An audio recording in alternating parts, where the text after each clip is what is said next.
Hello everyone, সবাই কেমন আছো? আশা করি সবাই ভালো আছো। মমিতা ব্লগে তোমাদের সবাইকে ওয়েলকাম জানাই। তো আমি এখানে কি দেখাচ্ছি জানো? আমি আজকে থেকে প্রায় গত বছরের লাস্ট ডিসেম্বর মাসে আমাদের পিকনিক চলেছিল। আমাদের বন্ধু বান্ধবীদের মিলে আমরা একটু পিকনিক করেছিলাম।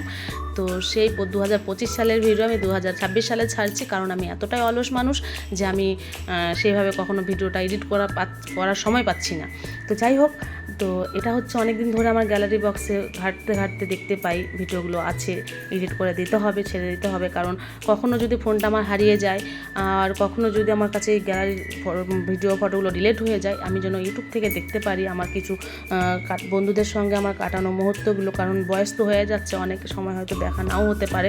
এখন তো দেখা হয় না, কারণ সবার জীবনে ব্যস্ত জীবন চলে এসছে। তো সবাই সবার মতন করে, সবার বিয়ে হয়ে গেছে, সবাই সবার মতন করে সংসার নিয়ে ব্যস্ত।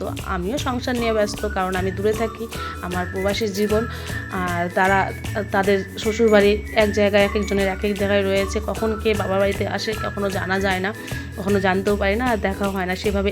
গেলে হয়তো ও যায় না, ও গেলে হয়তো আমি যাই না, এইভাবে দেখা আর হয় না বান্ধবীদের সাথে, আর এই সুন্দর মুহূর্তগুলো কাটানো হয় না।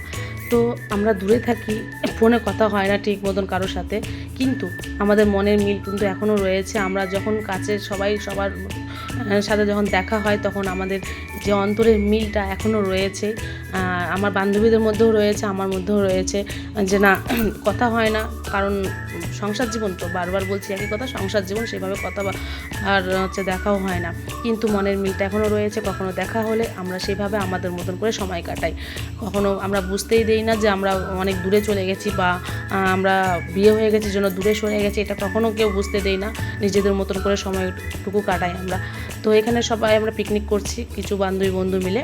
তো এখানে বন্ধুদেরও বিয়ে হয়ে গেছে, বন্ধুর বন্ধু এসেছে, আর বন্ধুর বউ তো চিকেন খায় না, তার জন্য ডিম কষা হয়েছিল, আর চিকেন কষা, আর হচ্ছে ফ্রাইড রাইস। এটাই আমাদের মেনু ছিল পিকনিকের। আসলে কথা, আমাদের তো পিকনিকটা যেমন তেমন, আমাদের দেখা করাটাই সব থেকে বড় কথা।